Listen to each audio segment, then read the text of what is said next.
у нас есть, скажем, верхняя часть нията, дежурная часть, которой мы прикрываемся.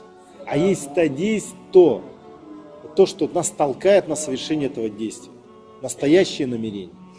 Верхняя эта часть, это то, что мы знаем. То, что мы знаем из знаний, для чего должно совершаться это дело. Но на самом деле мы, может быть, нами движет другое. То есть, например, есть два брата. И один нуждается в помощи другого. Скажем, один бедный, другой богатый. Богатый нуждается в какой-то помощи бедного. И бедный думает, да, я помогаю ради Аллаха Субхану ва Тааля. И потом еще подстраивается у него, заметит, не заметит. Но если я помогу, он мне тоже поможет. У него есть чем помочь. То есть получается, мы помогаем ему не для ради Аллаха Субхану ва Тааля, а помогаем ради того, чтобы он нам помог. Уже нет, неправильно. Естественно, награды не будет. Ради Аллаха Субхану ва Тааля будет тогда, когда он не будет смотреть на то, обратная связь пойдет или нет. То есть выстраиваются отношения между двумя. Ты мне, я тебе. Ради Аллаха Субхану ва Тааля, с Аллаха Субхану ва Тааля. Я сделаю, Аллах Субхану ва Тааля даст. Вот этой обратной уже связи нет. Поэтому если брат, он ему не поможет.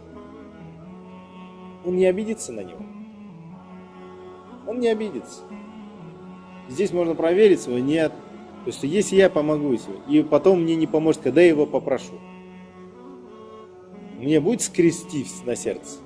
Если будет, значит здесь еще уже, кроме ради Аллаха Субхану ва Тааля, если оно еще есть, что-то ради своего нафса есть. А если скажет, альхамдулилля, Аллах дал мне милость, возможность, когда он нуждался, оказать ему помощь.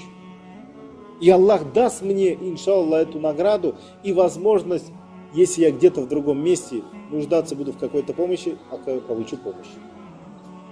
И это, да, действительно, примеры есть. Человек оказывает нуждающему брату помощь здесь, и потом через несколько лет, где-то, может, вообще в другом месте, в другой стране, он попадает в ситуацию, может быть, похожую, и приходит к нему помощь оттуда, откуда он не ждет. Результат что? Здесь был правильный ният. Здесь был правильный ният.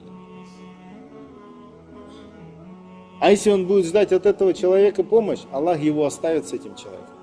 А этот человек ему не захочет помочь, потому что нас всегда к себе хочет тянуть. Поэтому многие проблемы между братьями возникают из-за этого, из-за неправильного нията. Сам скажу, много примеров, когда люди начинают общий бизнес. Что-то общее начинает, и в результате получается разлад, фитна. Почему? Потому что ният был неправильный. Аллах баракат не дал. Их предоставил самим себе, а два нафса они никогда не смогут общий язык найти.